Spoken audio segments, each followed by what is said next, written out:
Hi guys, my name is Mr. Kaushal and I am currently working as a legal intern with the Lexis and Company, and today I will talk about the term domestic violence. So basically, the section 3 of the Domestic Violence Act 2005 defines the expression domestic violence.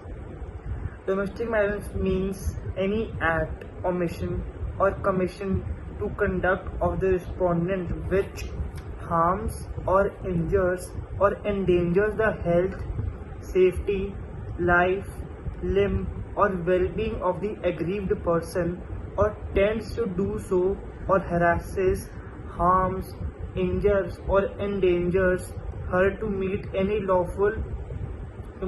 unlawful demand for any dowry or other property or valuable security, or has the effect of threatening her or person related to her by any conduct aforementioned, or otherwise injures or causes harm to her.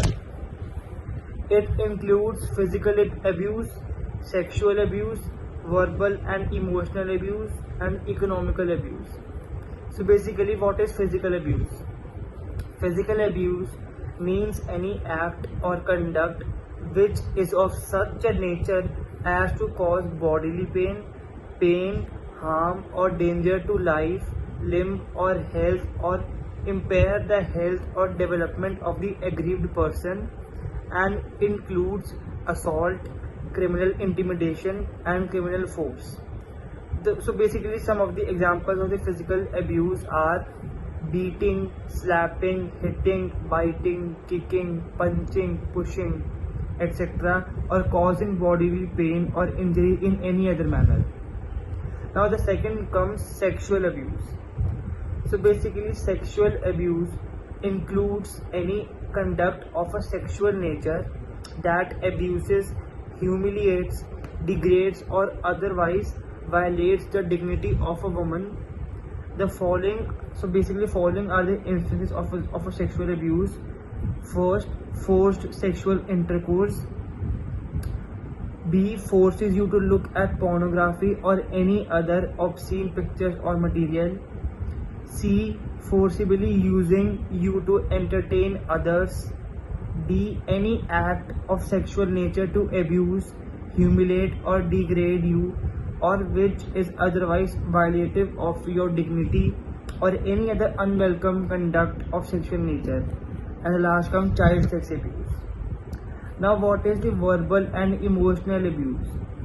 So basically, the examples of verbal and emotional abuses are insults, ridicule, humiliation, name calling, insults or ridicule, especially with regard to not having a child or a male child, accusations on your character or conduct, etc., insulting for not bringing dowry, preventing you or a child in your custody from attending school, college or any other educational institution, preventing you from taking a job, forcing you to leave a job, preventing you or a child in your custody from leaving the house, etc., threat to commit suicide or any other verbal or emotional abuse.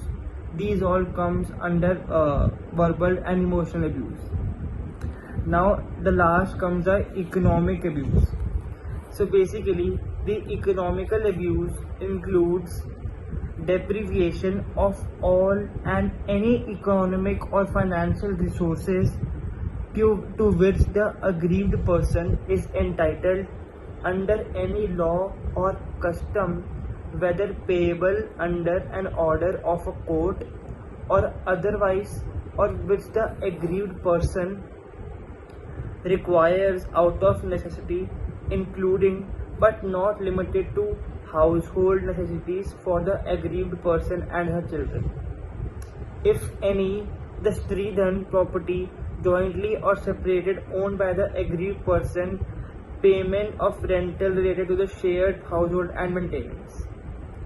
B, disposal of household effects, any alienation of assets, whether movable or immovable, valuables, shares, securities, bonds, and the like of other property, in which the aggrieved person has an interest or is entitled to. For example, use of virtue of domestic relationship, or which may be reasonably required by the aggrieved person or her children of a streeton or any other property jointly or separately held by the aggrieved person. And C part, prohibition or restriction to continue access to resources or facilities which the aggrieved person is entitled to use or enjoy by virtue of the domestic relationship, including access to the shared household. So there's some example and instances of economic abuses are not providing money for maintaining you or your children, not providing food, clothes, medicine, etc. for you or your children, forcing you out of the house, preventing you from accessing or using any part of the house, not allowing you to take up an employment, selling or pleading your streeton or any other valuables without informing you and without your consent, disposing your streeton, non-payment of other bills such as electricity, etc. So these are all the examples of the economic abuse, and these like physical, sexual, verbal or economic abuse consist of domestic abuse. Thank you.